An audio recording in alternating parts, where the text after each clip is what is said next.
दोस्तों, बचपन से हमने कुछ न कुछ मानसिकता बनाई होती है, चाहे फिर वो सही हो या फिर गलत। एग्जाम्पल के लिए, जब मैं छोटा था तो मम्मी से 3 रोटी मांगता था तो हमेशा छोटा सा टुकड़ा उसमें काट कर देती थी। और जब मैं पूछता था मम्मी ऐसा क्यों, तो मेरी माता जी बोलती थी कि 3 रोटी देना सही नहीं होता। ऐसे ही कभी कभी छींकना और बिल्ली का रास्ता काटना और न जाने क्या क्या। दोस्तों, ऐसे मानसिकता कब हमारी आदत में बदल जाती है हमें पता भी नहीं चलता। आदत ही है जो आपको सब कुछ बनाती है। आज हम जो कुछ भी हैं पिछले दिनों की गई आदतों की वजह से ही हैं। इसलिए अपने जीवन में आदतों को सुधारना बहुत ज़रूरी है। 7 habits of highly effective people book Stephen Covey ने 1989 में लिखी थी। इस किताब में स्टीफन हमें उन 7 आदतों के बारे में बताते हैं जो सक्सेसफुल लोग अपनी ज़िंदगी में रोज़ इस्तेमाल करते हैं। वो कैसे दुनिया को देखते हैं और कैसे अपनी परेशानियों को सुलझाते हैं। तो दोस्तों, आज के इस ऑडियो बुक एपिसोड में इसी बुक के बारे में मैं डिस्कशन करूंगा। अगर आप चैनल पर पहली बार हैं तो चैनल को सब्सक्राइब कर लें और बेल आइकन को दबा लें। तो दोस्तों, अगर आप चाहते हैं कि इस बुक का ज़्यादा इफेक्ट आपके ऊपर हो, सो प्लीज़ कहीं शांत जगह बैठकर आंखों को बंद कर इस बुक के कंटेंट को विजुअलाइज करें। Habit number 1, be proactive. इंसानों ने हमेशा अपनी तरक्की पर ध्यान दिया है और इंसान आत्म जागरूक है। यही बात हमें जानवरों से अलग करती है। जानवर सोच सकते हैं, समझ सकते हैं, लेकिन उनके अंदर आत्म जागरूकता नहीं होती। अगर मैं आपसे एक सवाल पूछूं कि आप आज जो भी हो, चाहे फिर खुशी, दुखी, सफल, असफल या फिर जिस परिस्थिति में भी आप हो, वो किसकी वजह से हो? दोस्तों, प्रोएक्टिव लोग वो होते हैं जो जानते हैं जो फैसला मैंने कर लिया था उसकी वजह से मैं आज इस परिस्थिति में हूँ।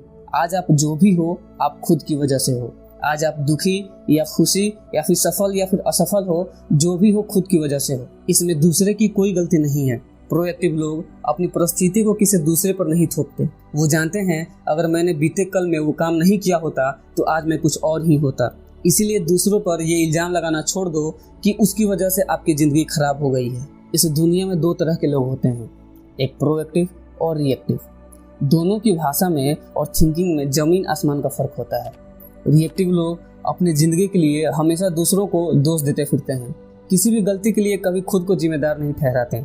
लेकिन वहीं प्रोएक्टिव लोग जानते हैं कि वो अपनी ज़िंदगी के लिए खुद जिम्मेदार हैं। बचपन में जो भी हमारे साथ हुआ होता है उसमें हमारी कोई गलती नहीं होती है, क्योंकि जब हमें कोई आत्म जागरूकता भी नहीं थी, हमें नहीं पता होता है कि क्या हमारे लिए सही है और क्या हमारे लिए गलत। बचपन में हम हमेशा दूसरों को दोषी ठहरा देते हैं, लेकिन बड़े होने के बाद भी हमारी आदत वैसे ही रहती है और हम हमेशा अपनी ज़िंदगी को दूसरों के हाथों से चलने देते हैं। दोस्तों, 2 टर्म है, circle of influence and circle of concern. Circle of influence में एक इंसान अपने पॉजिटिव थिंकिंग से लोगों को इन्फ्लुएंस करता है और सर्कल ऑफ कंसर्न में एक इंसान लोगों के नेगेटिव थिंकिंग से खुद इन्फ्लुएंस हो जाता है। प्रोएक्टिव लोग अपने सर्कल ऑफ इन्फ्लुएंस को बड़ा करते रहते हैं। कहने का मतलब है जो वो कर सकते हैं या जो उनके हाथ में होता है उस काम की जिम्मेदारी वो खुद लेते हैं। अगर आज बारिश हो गई लेकिन उन्हें कहीं बाहर किसी काम से जाना था तो बारिश होना या ना होना उनके हाथ में नहीं है, लेकिन छाता लेकर जाना उनके हाथ में है। लेकिन रिएक्टिव लोग, जैसे कि मैंने पहले बताया, वो हमेशा दूसरे को दोष देते रहते हैं। सबसे अच्छा एग्जांपल आप अभी लॉकडाउन में देख सकते हैं कि आप लॉकडाउन की वजह से वायरस या गवर्नमेंट को गाली दे देकर अपने सर्कल ऑफ कंसर्न को बड़ा करो, या इसी लॉकडाउन में कुछ नए स्किल्स को सीखकर अपने सर्कल ऑफ इन्फ्लुएंस को बड़ा करो। जीवन में चाहे कुछ भी परिस्थिति हो, हमेशा उसे अपने जीवन को बेहतर करने का तरीका ढूंढें। हमेशा याद रखें कि आपके जीवन के मालिक आप खुद हो। Habit number 2, begin with the and in mind. आपकी लाइफ की सबसे ज़रूरी चीज़ क्या है? अपने माइंड में एंड को लेकर शुरुआत से। हमारा मतलब है कि आपके सारे एक्शन और वैल्यूज आपके पर्पज से मैच होने चाहिए। आपको आपका फाइनल गोल, आपका डेस्टिनेशन पता होना चाहिए ताकि आपका हर स्टेप उसी तरफ जाए। हम कई बार बहुत सी प्रॉब्लम फेस करते हैं। हमें आए दिन किसी न किसी चीज़ के लिए कंसर्न होना पड़ता है और लाइफ में इतने चैलेंजेस हैं कि हम कई बार भूल जाते हैं कि हमारे लिए सबसे ज़रूरी चीज़ क्या है। जैसे कि आपको अपने बच्चों का ध्यान रखना पड़ता है, उन्हें हर चीज़ प्रोवाइड करानी पड़ती है, लेकिन आप इसके लिए इतने ज़्यादा हार्डवर्क करते हैं कि उनके साथ टाइम स्पेंड नहीं कर पाते।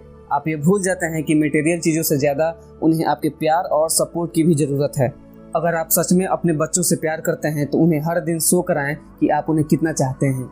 आपकी बातों और आपके एक्शन में उनके लिए प्यार झलकना चाहिए और आपका यही बिहेवियर आपके पेरेंट्स और उन बाकी लोगों के साथ भी होना चाहिए जो आपके लाइफ में बहुत मायने रखते हैं। Begin with the and in mind से मतलब है ये जानना कि आपके लिए सबसे वैल्यूएबल थिंग क्या है। वो आपके अपने लोग हो सकते हैं या फिर आपके प्रिंसिपल जिन पर आपको पूरा यकीन हो। अगर आप कुछ भी ऐसा करते हैं जो आपके प्रिंसिपल से मैच नहीं करता तो आप एक इनइफेक्टिव इंसान बन रहे हैं। मान लीजिए कि आप एक घर बना रहे हैं, मगर इसके लिए सबसे पहले आपको अपने दिमाग में प्लानिंग करनी पड़ेगी, फिर जाकर आप टूल्स लेंगे।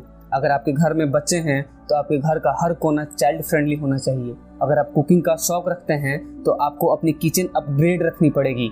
तो किसी भी काम को शुरू करने से पहले उसका ब्लूप्रिंट आपके दिमाग में क्लियर होना चाहिए। अगर आपने अपना घर अच्छे से प्लानिंग नहीं किया तो इसे प्रॉपर्ली कंस्ट्रक्ट करना मुश्किल हो जाएगा और लास्ट में आपको इसे रिपेयर कराने में फालतू पैसे ही खर्च करने पड़ेंगे। लाइफ में हर चीज़ प्लानिंग मांगती है और इसी तरह एंड को माइंड में रखकर चलने की शुरुआत करें। ये सोचें कि आपको सबसे पहले क्या करना है और ये श्योर कर लें कि वो आपके वैल्यूज़ के साथ फिट हो सके। क्या आप सबसे ज़्यादा ऑनेस्टी की वैल्यू करते हैं या फिर आप रिस्पेक्ट की ज़्यादा वैल्यू करते हैं? इसी को ध्यान में रखते हुए अपने दिन की शुरुआत करें। अपने वैल्यूज़ पर पूरा यकीन रखें ताकि आपके लाइफ में जो भी चैलेंजेस आएँ आप अपने वैल्यूज़ के हिसाब से उन चैलेंजेस को अच्छे से फेस कर पाएँ। Habit number 3, put first thing first, यानी सबसे पहले ज़रूरी कामों को करें। सबसे पहले ज़रूरी कामों का करने का मतलब सिर्फ टाइम मैनेजमेंट से नहीं है, ये सेल्फ मैनेजमेंट भी है। इंसान होने के नाते हम सब सेल्फ अवेयर होते हैं और यही चीज़ें हमें सारे लिविंग थिंग्स में सुपीरियर बनाती है, क्योंकि सिर्फ हम इंसान ही खुद को इवैल्यूएट कर सकते हैं और जब हमें लगता है कि हम कुछ गलत कर रहे हैं तो हम उसे चेंज कर सकते हैं। जब हमें बहुत से काम करने होते हैं तो सबसे पहले हमें अपनी प्रायोरिटीज सेट करनी चाहिए। कुछ लोग तो प्लानर्स की हेल्प लेते हैं ताकि उन्हें याद रहे और कुछ लोग तो लिस्ट और बॉर्डर्स बनाते हैं ताकि उन्हें ज़रूरी काम याद रहे। लेकिन बावजूद इन सब के कई बार हम अपने बेहद ज़रूरी काम टाइम पर कंप्लीट नहीं कर पाते। जब आपकी प्रायोरिटीज़ पूरी नहीं हो पाती तो सेल्फ डिसिप्लिन आपकी प्रॉब्लम नहीं है। असली प्रॉब्लम ये है कि आपने अपने प्रायोरिटीज़ को दिल दिमाग में बैठाया ही नहीं। आपने ये सोचा ही नहीं कि ये आपकी टॉप प्रायोरिटीज़ क्यों हैं, क्यों ये आपके लिए इम्पोर्टेंट है। सोचिए ज़रा इसके बारे में, ये आपको और ज़्यादा मोटिवेट करेगा। टाइम मैनेज करना चैलेंज नहीं है बल्कि खुद को मैनेज करना चैलेंज है। सबसे पहले ज़रूरी चीज़ें करें, इस बात का मतलब है कि अपने प्रायोरिटीज़ को पहले नंबर पर रखें। इसका मतलब ये भी है कि ज़रूरत पड़ने पर आप ना बोलना सीख जाएं। जब आपके पास करने के लिए ढेर सारा काम हो तो उन टास्कों को ना बोल दीजिए जो आपकी प्रायोरिटीज़ का हिस्सा नहीं है। एग्जाम्पल के लिए, आशुतोष को एक कम्युनिटी प्रोजेक्ट का चेयरमैन बनने को बोला गया, मगर उसके पास पहले से ही इम्पोर्टेंट टास्क थे, मगर प्रेशर में आकर उसे हाँ बोलना पड़ गया।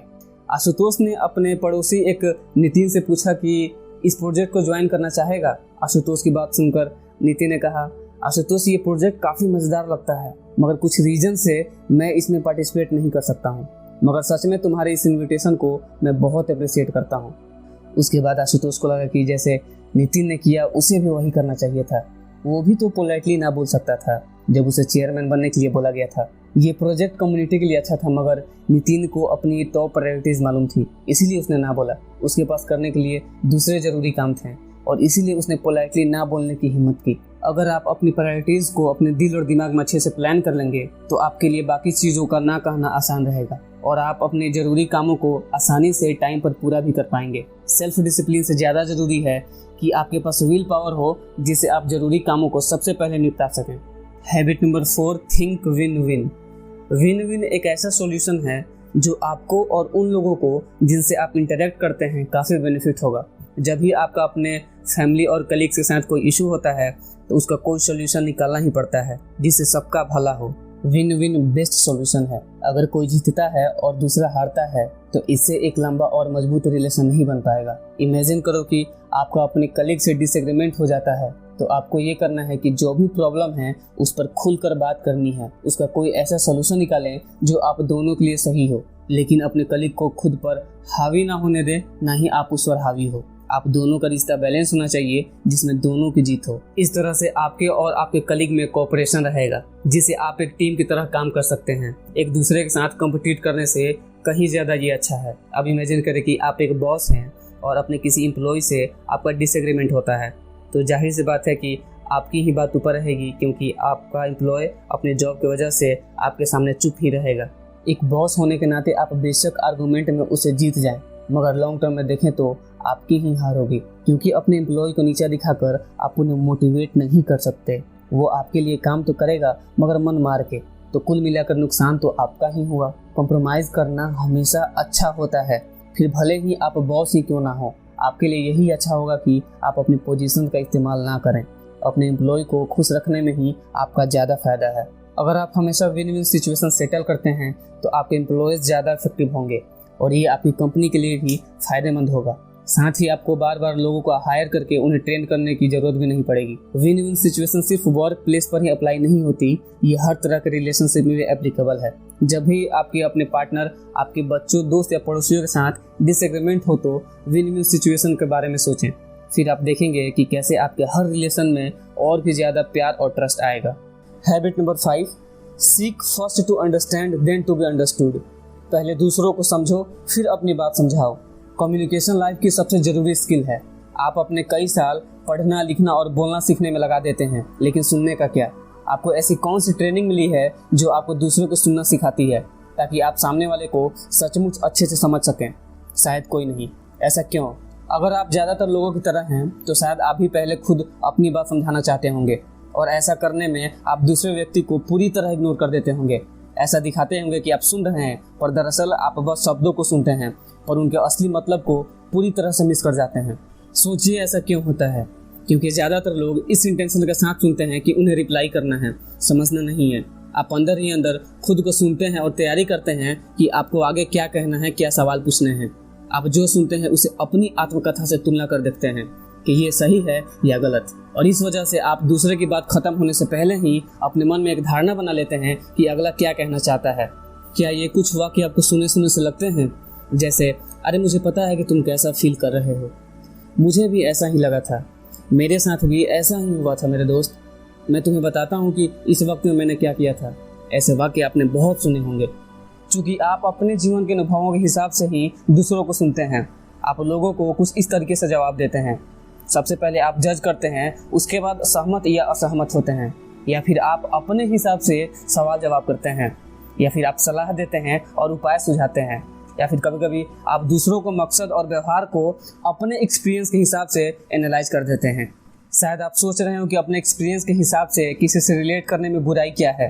कुछ सिचुएशंस में ऐसा करना उचित हो सकता है, जैसे कि जब कोई आपसे आपके एक्सपीरियंस के आधार पर कुछ बताने के लिए कहे, पर हमेशा ऐसा करना बिल्कुल उचित नहीं है।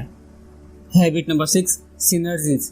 सिनर्जी का मतलब है the whole is greater than the sum of its parts. यानी जब एक आदमी दूसरों की मदद करता है तो दोनों साथ मिलकर बहुत कुछ एकम्प्लिश कर सकते हैं। जब एक टीम की मेंबर दूसरे टीम के मेंबर के साथ मिलकर काम करता है तो वो दोनों मिलकर अकेले इंसान के मुकाबले बहुत कुछ ज़्यादा अचीव कर सकते हैं। जब भी कोई नेचुरल डिसास्टर या क्लाइमेटिक जैसे आग, सुनामी या अर्थक्वेक होता है तो लोग सिनर्जीज होते हैं, यानी साथ मिलकर काम करते हैं। वो मुसीबत में पड़े लोगों की मदद करने के लिए आगे आते हैं। तब लोग अपने डिफरेंसेस भूल जाते हैं। मुश्किल सिचुएशंस में लोगों के अंदर कोऑपरेट करने की फीलिंग्स ले आती है और सब तुरंत मिलजुल कर सर्वाइव करने के लिए ट्राई करते हैं। सिनर्जी का मतलब कोऑपरेट या कोलैबोरेशन भी है। इसका मतलब साथ मिलकर चलना और कंबाइंड एफर्ट्स भी है। चाहे कोई भी ग्रुप हो, अगर आपस में सिनर्जी होगी तो इसका बेनिफिट जरूर मिलेगा। लेकिन प्रॉब्लम तो ये है कि ये सिनर्जी हमारे लाइफ में हर रोज़ नहीं होती। लोग आपस में अपने डिफरेंसेस को दूर करना ही नहीं चाहते हैं। उन्हें ये बड़ा मुश्किल लगता है क्योंकि हर किसी का एक डिफरेंट पॉइंट ऑफ व्यू होता है, डिफरेंट वेज ऑफ थिंकिंग होती है। हम इस दुनिया को अलग नज़र से देखते हैं क्योंकि हम अपने खुद के हिसाब से ये दुनिया देखते हैं। हमें ये समझना ही होगा कि दुनिया को देखने का हमारा नज़रिया लिमिटेड होता है, इसीलिए हमारी सोच भी लिमिटेड हो जाती है। हमें दूसरे लोगों को जानने और उनके एक्सपीरियंस को समझने की खास ज़रूरत है। ये किसी ऑप्टिकल इल्यूजन की तरह है। हो सकता है कि मुझे एक यंग लेडी नज़र आ रही हो, वही आपको एक बूढ़ी औरत दिखाई दे। हम दोनों ही इस इमेज को डिफरेंटली इंटरप्रेट कर रहे हैं। हालांकि हम दोनों ही अपनी जगह सही हैं, तो इस बात पर बहस करने का कोई फ़ायदा नहीं। सिनर्जीज करने के लिए हमें एक दूसरे के पॉइंट ऑफ व्यू को समझना ही पड़ेगा और इस तरीके से हम एक बड़ी पिक्चर देख सकते हैं। सिनर्जी का मतलब है कोऑपरेशन। इसका मतलब है अपने डिफरेंसेस को एक्सेप्ट करना और एक दूसरे के विचारों की कद्र करना। ये कभी साबित करने की कोशिश ना करें कि बस आप सही हैं और दूसरा बंदा गलत। उस इंसान के नज़रिए से भी समझने की कोशिश करें। इससे आपकी नॉलेज ही बढ़ेगी और कोई नुकसान नहीं होगा। बहसबाजी करने से बेहतर और भी कई अल्टरनेट हैं। जब आप दूसरों के व्यूज़ की रिस्पेक्ट करने लगते हैं तो आप उनके साथ मिलकर काम कर सकते हैं। आप कोऑपरेट करके मिलकर काम करने से कई सारी नई और अच्छी चीज़ें क्रिएट कर सकते हैं। Habit number 7, sharpen the Shaw. Sharpen the Shaw से हमारा मतलब है कि अपने सबसे बड़े एसेट को शार्प करें, यानी हमेशा कुछ नया सीखते रहें। और आपका सबसे बड़ा एसेट आप खुद हैं। आपको रेगुलरली खुद को रिन्यू करना पड़ेगा। अपनी लाइफ के हर एस्पेक्ट्स में आपको इम्प्रूव करना पड़ेगा, मतलब फिजिकली, स्पिरिचुअली, मेंटली, सोशली और इमोशनली। आप रेगुलर एक्सरसाइज से खुद को रिन्यू रख सकते हैं। इसके लिए ज़रूरी नहीं कि आप जिम जाएं या फिर महंगे इक्विपमेंट्स ही खरीदें। आप घर पर भी सिंपल एक्सरसाइज कर सकते हैं। इसी तरह आपको अपनी स्पिरिट को भी रिन्यू करने की ज़रूरत है। ऐसा कई बार होता है जब आप खुद को पूरी तरह थका हुआ पाते हैं। रोज़मर्रा के चैलेंजेस से हम बेहद थक जाते हैं, तो हमें खुद को इंस्पायर रखने की बेहद ज़रूरत है।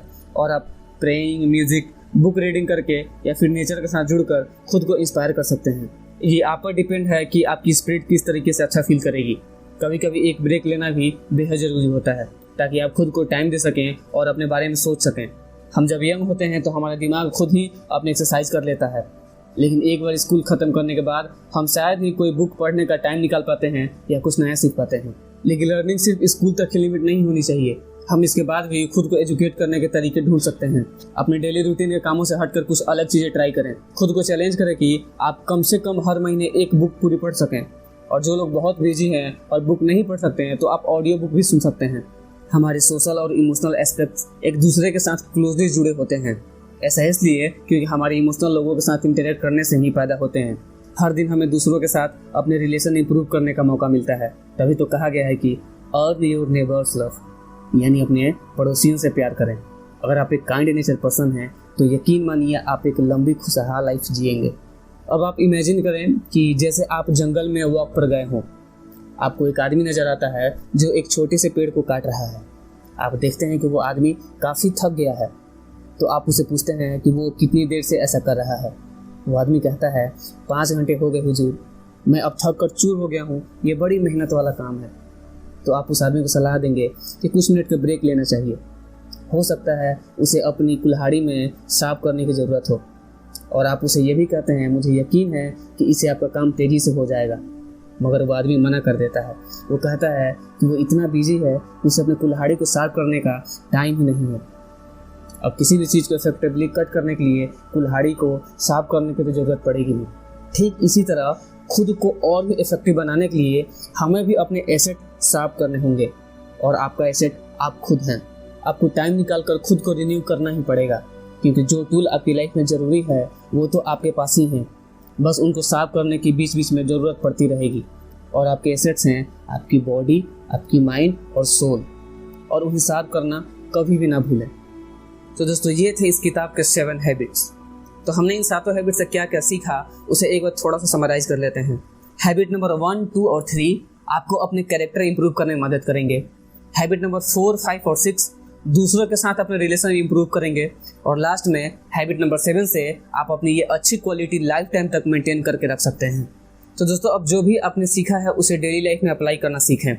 जब कभी भी आप किसी बुरी सिचुएशन में हो तो प्रोएक्टिव बनने की कोशिश करें। जब भी आपका किसी के साथ कॉन्फ्लिक्ट होता है तो विन विन सिचुएशन चुनें। और दोस्तों, अगर आप चाहते हैं कि इस किताब का और ज़्यादा इफेक्ट आपके ऊपर हो, सो एटलीस्ट इस किताब को एक बार ज़रूर पढ़ें। इसका लिंक मैंने डिस्क्रिप्शन में दे दिया हुआ है। तो दोस्तों, आज के इस एपिसोड में सिर्फ इतना ही। मिलते हैं किसी नए एपिसोड में किसी नई बुक के साथ।